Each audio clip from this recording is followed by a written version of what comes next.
Aloha, welcome to the Mr. G podcast. This is episode number 10, titled Time Travel. We're going to go into time travel. We're going to see if it's possible. Supposedly it is. We're going to look at the recent TikTok time traveler that's predicting aliens are going to take over the world. We're going to look at Barron Trump and Donald Trump. Are they time travelers? And then we're going to go over a list of the top 20 time travel movies. Today's episode is brought to you by my twin brothers' smelly gym socks. You can find my twin brothers' smelly gym socks somewhere in New England, probably New Hampshire or Vermont, in some backwoods or a dirty, dingy basement. All right, with that being said, I'd like to thank our special guest today, Jim, Jem, from Manchester, England. Say hello, Jim. Hi there, thank you for having me. Oh, it's a pleasure, and I'm interested in to see if you've seen some of these time travel movies. I've looked at the list. I glanced at it just to see what was number one, basically, and I was familiar with some of the ones I've seen. I've seen other lists made by Gen Z TikTokers of like their favorite time travel movies, and they're all ones that I haven't even heard of. Avengers, I guess, is a popular movie that's come out recently. That's a popular time travel movie, but I didn't actually see that on the list. The list of movies that I have are movies that I've actually seen. So, with that being said, time travel, is it possible? Einstein thought it was. Tesla thought he was talking to beings from another planet. And there's famous physicists, the not the Pulitzer Prize. Yesterday I misspoke, not the Pulitzer Prize, but the prize for science, the Nobel Prize. No, it's not the Nobel Prize either. Do you know what the prize? I don't know. It's off the top of my head. But the number one award that they give for science, it went to quantum entanglement, proving that the universe is not real, and also what we do here is has an effect in a star system in a galaxy far, far away, and you can be two places at once as well. But this TikTok time traveler, he's made a lot of news recently because he's been predicting these things, and he's got millions of views. So just this year, all right, he had some crazy predictions. On April 12th, there was supposed to be a deep sea research team would allegedly discover the first colossal squid. Okay, that might have came true. Okay, they did recently find a colossal squid. Okay, but on May 15th, recently, that just happened, San Francisco would allegedly be hit by a 750-foot tsunami that would result in more than 200,000 casualties. That didn't happen. June 12th, 2023, an earthquake the magnitude of 9.5 would allegedly cause a 5-mile trench opening. That's probable. That's might happen sometime in the near future. August 17th, 2023, scientists would allegedly learn to track wormholes and send a spacecraft into one. September 23rd, 2023, the day before my birthday, when a Spirit Airlines flight would allegedly crash into the Atlantic Ocean. October 6th, 2023, scientists would allegedly combine the DNA from a woolly mammoth and an Asian elephant in an attempt to bring the species back from extinction. That's something that's actually happening. So these predictions, they're kind of more like guesses, I would say. And the TikTok user claiming to be from the year 2671. See, if he was from that far in the future, he wouldn't remember these mundane things like one single plane crash. How many plane crashes would happen between now and the year 2671? Yeah, this guy's full of shit. All right. I agree. I think that's a really good point, actually. This is I the didn't first think time of I looked that. into the TikTok time traveler, but I think it's more the TikTok bullshitter. Something that does deserve a mention here is the Barron Trump novels. So the Barron Trump novels, everybody knows Donald Trump's son, his youngest son is named Barron Trump, right? Jim, everybody knows that. But also, Donald Trump has a few different sons, but a lot of people don't know that he does have a teenage son, and the teenage son was like the first teenager in the White House since the Kennedys. And Barron Trump is a real interesting character. Even if he's not a time traveler, I thought he was interesting. He's 6'7", and he's kind of stayed out of the limelight. But his mother is Melania Trump, the former supermodel, and his father is Donald Trump. And so, what an interesting upbringing he must have. But he's always been a mystery to the press. But recently, in the past couple of years, the Barron Trump novels found on the United States government website of all places. There are two children's books written in 1889 and 1893. What Keanu's burying my paper. She's like, we got to hide these. They remained obscure until he's literally like hiding my notes.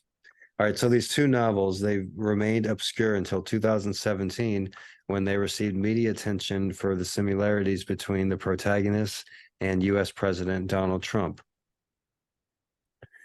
Lockwood published the first novel, Travels and Adventures of Little Baron Trump and His Wonderful Dog Bulger, in 1889, and its sequel, Baron Trump's Marvelous Underground Journey, in 1893. The novel accounts the adventures of the little boy who goes by Baron Trump as he discovers weird underground civilizations and flees from his entanglement. The novels were part of a trend of U.S. literature. So this is like around the time of Lewis Carroll's Alice in Wonderland in 1865. And they did not receive the kind of acclaim as, other children's books. But they were rediscovered, like I said, when Donald Trump became president. And Baron Trump became the first son. But the one of the striking similarities that really caught me was the address of Baron Trump in the 1889 novel. It takes place in New York City, and the address is the same address as Trump Tower, the current address of Trump Tower. Since New York is such an old city, a lot of things have gone on since then, and the buildings have changed, but it's the same exact address. And so there's pictures of Baron Trump on the book, and it's just the similarities. Like, how could that just happen naturally, organically? Like, you'll see pictures of like old 1800 pictures of and celebrities today, like, oh, look, Nicolas Cage as an 1800s person, or, this person has similarities to Brad Pitt in the 1800s, or this person or that person. But there's always a slight difference. These similarities of the address being the same, that's just really interesting, and how Donald Trump, if he was a time traveler, would make sense because he's unlike any other political figure. And if he came back, he couldn't come back as a regular political figure. He would have to be an outsider. Also, there's the, Trump's uncle was a famous MIT professor who received all of Nikola Tesla's workings. And so it's speculated that Trump's uncle found Nikola Tesla's papers, and in the papers discovered time traveled, and they worked with with his uncle to develop a time machine to go back in time. So that's that. There's a lot more credibility to Donald Trump being a time traveler than this TikTok time travel guy. Let me tell you, right? What do you think, Jim? Well, yes, this is the first I've heard of the TikTok time traveler, but it reminds me very much of, if for those that know about psychic mediumship and all of that kind of thing, they will know. You would have heard of Barnum statements, cold calling, and that is really, you're saying generic things. There is a good possibility, if I say to you, I'm communicating with somebody with the letter G, there's a good chance you're going to know somebody with the letter G. Yeah, just like fortune tellers, how they're able to predict things as well. So it's, I mean, and the interesting thing about that is that people have a tendency to dismiss what doesn't fit and focus on what does fit. So the fact that he is saying things that quite possibly could happen, but in the future, even if these things happen in 5 years' time, people will be saying, hey, he called it. Okay, he was 4 or 5 years Yeah, I out. agree. Just like Nostradamus and Edgar Casey, a lot of their predictions, like people are like they predicted 9/11 or they predicted this or that and they just predicted something similar. I don't really give credence to every one of their predictions that came true. So But yes, uh, I don't agree with this but on, guy. on lighter So notes, the top 20 time travel movies of all time. Now, number 20, I actually saw in the movie theaters, Time Cop, starring Jean-Claude Van Damme. Now, regardless of what anyone says, this is what the writer says. I believe in my heart that Time Cop was greenlit because someone showed a studio executive a picture of Jean-Claude Van Damme and said the word Time Cop out loud, at which point they had to throw a script together as quickly as possible. Nothing about Time Cop makes sense. It's the most 90s film ever made. All right, that movie I have seen. The next movie is a famous movie by director Christopher Nolan, I believe, that came out in 2020, Tenet. I haven't seen that, but I didn't know it was about time travel. But apparently here it says I have to be careful because Tenet might not be a time travel movie. Certainly time passes in it, and some of the people are going backwards in time. But I've seen this movie twice now, and it mainly just seems to be about people mumbling everything except for Kenneth Branagh, who gets a shout out loudly 3 times. All right. Number 18, I don't think either of us have seen Cave Girl from 1985. Finally, a film uses time travel for the correct reasons to allow a horny 1980s high school student to go back to prehistory so they can convince a smoking hot bikini wearing cave girl to have it off with them. You will note I've ranked this above Tenet. All right, so I haven't seen Cave Girl. That sounds like an interesting set feature of the film, though. hmm. Number 17, Austin Powers, The Spy Who Shagged Me, 1999. I haven't seen that movie, but apparently Austin Powers is a time traveler. Weird to think of that Austin Powers was originally a fish out of water comedy in which the promiscuous titular character had to navigate the uptight world of the 1990s. That all fell apart for the sequel, where Powers was sent back to the 60s to shout his catchphrases at people who actually appreciated them. That makes it a time travel movie, right? Number 16, The Butterfly Effect. Have you seen that, Jim? I've heard of it and I really want to watch it, but I haven't. It's right up my The street. Butterfly Effect. God, this film in summary. Ashton Kutcher plays a man who experiences blackouts only to learn some years later that he can travel back in time and inhabit his younger self's mind during the blackouts. But in doing so, he unleashes a world of unintended consequences. He becomes a murderer and loses limbs. Seek out the director's cut if you can, because it ends with Kutcher's character deliberately strangling himself in the womb with his umbilical cord. No, really. Wow. All right, number Wow. 15 is a movie available on Amazon. I saw it. I didn't watch it though. The Tomorrow War, 2021, wherein Chris Pratt is drafted into a war that takes place 26 years later because the invading aliens have already killed all the soldiers who were alive at the time. It's a great premise for a film. We all pay the price for the actions of other generations. Let down by a truly confusing ending, admit it. You forgot this film even existed, even though it cost 200 million to make and only came out 18 months ago. All right, an older film from 1964, The Time Travelers, a 1964 movie made on the cheap with genuinely terrible effects.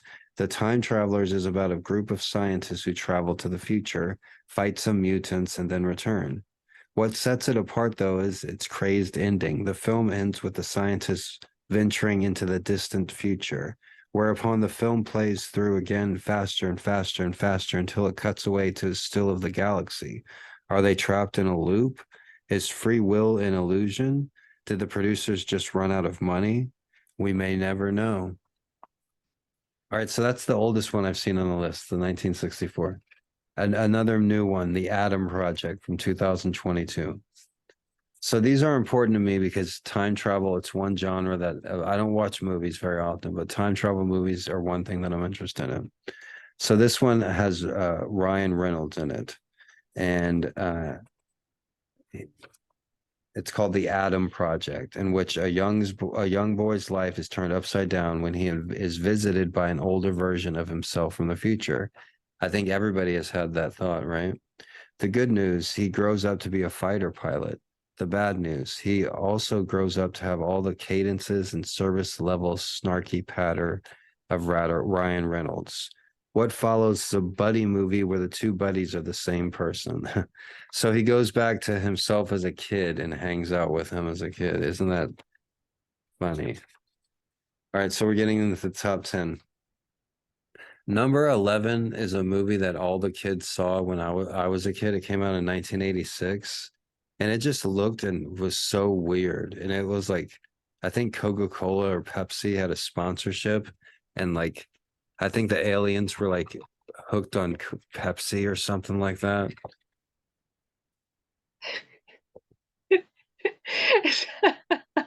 But it's called The Flight of the Navigator. And the film involves a young boy who goes missing in a Fort Lauderdale ravine. Part of the movie was well made, and that's why like it was so intriguing because it was like well produced at times, but the aliens were like Muppets, and you know how I feel about Muppets. But that just made it look so corny and campy. So you have like these decent special effects, decent lighting, decent acting, and then just these corny ass Muppets. That's what I remember the Flight of the Navigator. But there are UFOs and rubbery little creatures and whatnot. But there's a real emotional wallop to the moment when the boy realizes the world has moved on without him, right down to the scene that plays like a horror movie, where the boy realizes that his parents have become unrecognizably ancient, even though they are probably only in their early 40s. So he changes time and he comes back, and it's a realistic portrayal of what would happen if you really did go back and change things. So number 10, Primer from 2004. Some see Shane Carruth's Primer as the gold standard of what a time travel should be. It's the sort of movie that seems unnervingly realistic, from down at heel engineers to the unshowy nature of time travel itself, where people in effect just get in and out of some boxes, almost entirely unwillingly to explain itself. For years, Primer fans have come to rely on a series of graphs and charts to figure out what the film actually is. So I've never heard about that. Primer 2004. All right, 2012, Safety Not Guaranteed, a time travel movie that may or may not have any actual time travel in it. Colin Trevorrow's Safety Not Guaranteed is a delicate wonder of a thing. A man places an ad in a magazine asking for a time travel companion. Must bring your own weapons. I have only done this once before. And the respondents slowly come to realize that all is not quite as it seems. I've heard of that movie, Safety Not Guaranteed. All right, now we're getting into the top 8. These movies we've probably seen. Number 8, Planet of the Apes, 1968. That's the one with Charlton Heston. If you haven't seen Planet of the Apes, then the fact I put it on the list of all-time travel movies is probably quite a heavy spoiler.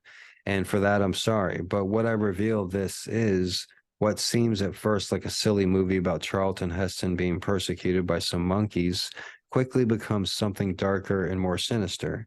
That new Adam Driver movie probably could have achieved something similar if it hadn't blabbled its big secret in the trailer. So, I like time travel movies and I like Planet of the Apes movies. Those are two genres that I like for some reason. Number 7, Avengers Endgame 2019. Have you seen Avengers Endgame?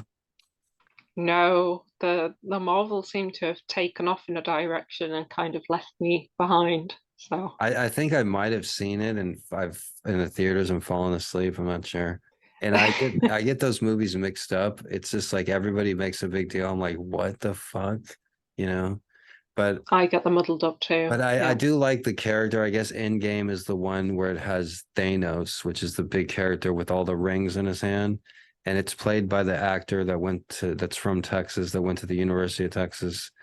And he like snaps his fingers and like ends all time and stuff. And I like to snap my fingers, so I kind of like that part of the movie with it. But anyways, it says here Endgame is a lot, so much so that it is effectively a time travel movie and bookend by two entirely separate movies. And yes, it takes a lot of liberties with time travel, from Tony Stark's "Huh, I did it" invention to the lazy referencing of other time travel movies as shorthand for what the characters can do.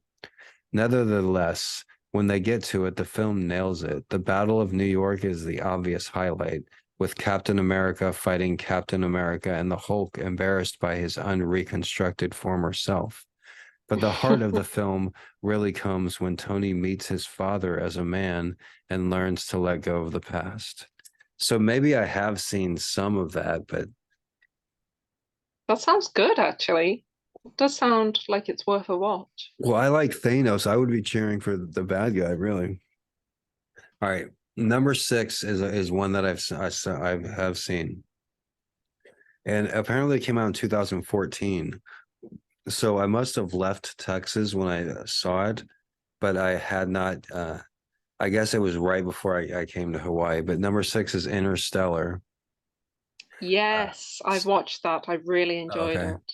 I did see that once, but I saw it on a small screen, maybe on a phone even, and in like a closet in like the backwoods somewhere. So I didn't really, but I did enjoy it, and it was supposedly, from what I hear from astrophysicists and videos on YouTube. I'm not an expert at time travel, but I watch a lot of Joe Rogan, so I know a little bit. I know a little bit. No, seriously, but as far as Interstellar goes, it was like accurate as far as the physics goes, and they say it's like one of the most accurate time travel movies.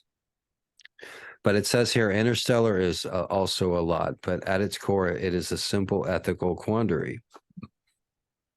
Would you try to save the world if it meant missing your children's entire lives? Matthew McConaughey has to touch down on a planet during a space trip. The problem is that every hour he spends there is equal to 7 years on Earth. Is the trip important enough for him to miss seeing the wonder of his children grow into adults? Technically, if you want to be fussy about this, Interstellar is a time dilation movie rather than a time travel movie, but it gets a pass. Largely because McConaughey sells the agony of the moment so beautifully. And I believe Matthew McConaughey was nominated for an Academy Award. He won the Academy Award for Best Actor for the movie Dallas Buyers Club. But before we get to our next movie, Interstellar, as far as they say, the premise of that movie is Matthew McConaughey goes onto another planet where 7 years, each hour that he spends on that planet is equal to 7 years on Earth. And there is some truth behind that. Like I said, Interstellar is somewhat accurate, where as far as Einstein's um, as far as how time and space are relative, we experience time because we're on the Earth and we're bending space time right now. And also, if you had a telescope strong enough, and if you were 100 light years away from the world, from the Earth, and if you shine that telescope on Earth, you would not see the Earth how it is today. You would see how it is 100 years ago, because you're 100 light years away. That's how long it takes light to travel. So, uh, as far as the Interstellar goes, he's on another planet and time is moving differently because other planets have other gravity, other planets have other revolutions around their sun, and so time moves different depending on where you are in the universe.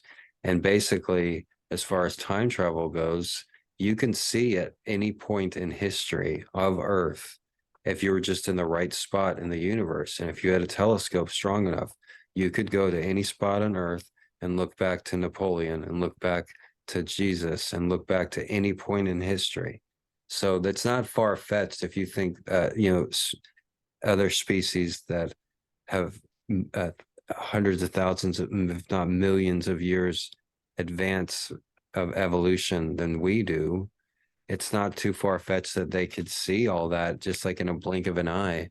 The same way we can't explain calculus to a monkey or to an ant. We can't, talk about philosophy like an alien species can't explain how they can just look at the planet and see every second that has ever existed and see every human that has ever existed just in a second. And that's so far-fetched, but you look at AI and quantum computing, that's where all the major companies, tech companies in the world, and are trying to get the first quantum computer.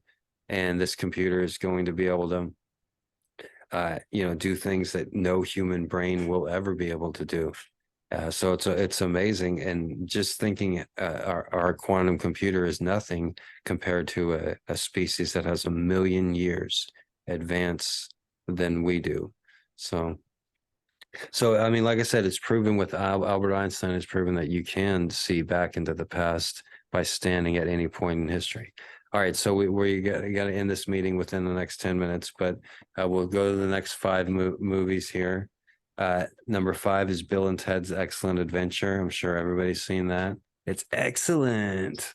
All right, 1989. Me and my brother grew up on that, as well as the sequel, Bill and Ted's Bogus Journey. And they did make a 3rd movie that I have not seen because it's kind of sad. But it says here, there are times when Bill and Ted's Excellent Adventure feels like it was written by a toddler off his face on pop. But that's a deliberate ploy, a way to camouflage all the careful rigor that underpins the script. The lead characters are initially reluctant to embark on their time travel adventure until they're visited by versions of themselves from the near future who compel them to do it. A beautiful and hilarious example of predestination in action. Extra points are rewarded thanks to the film's total lack of interest and consequences. Swiping Abraham Lincoln and Napoleon from their respective heirs has no bearing on world history whatsoever, which is probably quite lucky. All right, number 4, also a good movie that I saw a long time ago, Looper from 2012. One problem with time travel movies is that the rules always need to be explained up front. In lesser hands, this can lead to all manner of clunky, stilted exposition. But when Rian Johnson dabbles in the genre with Looper, he gave us a masterclass in show, don't tell. The sequence where poor Paul Dano's character is tortured at 2 different points in time simultaneously, with the older version following instructions carved into the younger version's arm, is arguably one of the most invented uses of time travel in the entire history of cinema. All that, plus this is Bruce Willis's last truly great performance. So Looper has Paul Dano and Bruce Willis. Like I said, I saw it over 10 years ago when it first came out. Bruce Willis now has early stages of I was going to say Down syndrome. No, Bruce Willis has the early stages of Alzheimer's disease. He was one of my favorite actors, so I hope Bruce Willis does as well as possible in his later years. So number 3, I want to get through this. We only got about 5 minutes left here. The Terminator, 1984, and The Terminator 2, Judgment Day, 1991. The lure of the first 2 Terminator movies were the killer robots running around murdering everyone, but they were very smartly built around a framework of pure time travel. We only see the future in brief flashes, but what's important is the present. It is very, very important that Kyle Reese, a guy from the future, has sex with Sarah Connor, a woman from the present, because only that will save humanity as we know it. That's a hell of a pickup line. Hey, I'm from the future. We got to have sex because we got to make this baby and but the device also elevates, which could have simply been a B movie in the realm of classics. So that is a great pickup line. Hey, babe, I'm from the future, and we're supposed to. The only way to save humanity is we have to have sex. The All right, future depends on us. right. I'm gonna use that next time. Number two, Idiocracy. Hey, this is actually a movie that I'm in from 2006. It was filmed in 2004, the summer of 2004. But Idiocracy is listed as the number two time travel movie.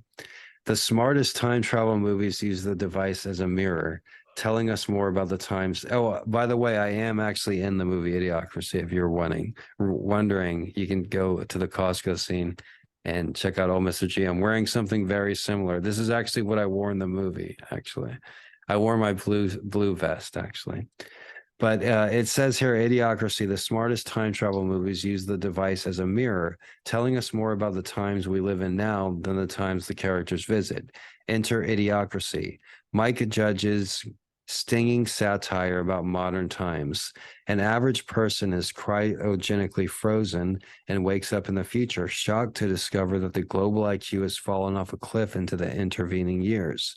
Surrounded by aggressive stupidity, he single-handedly saves the US from famine by suggesting that they use water and not an electrolyte drink to grow crops. We are conservatively 15 years away from this happening in real life. So Idiocracy, it's a famous cult classic. A lot of people love that movie.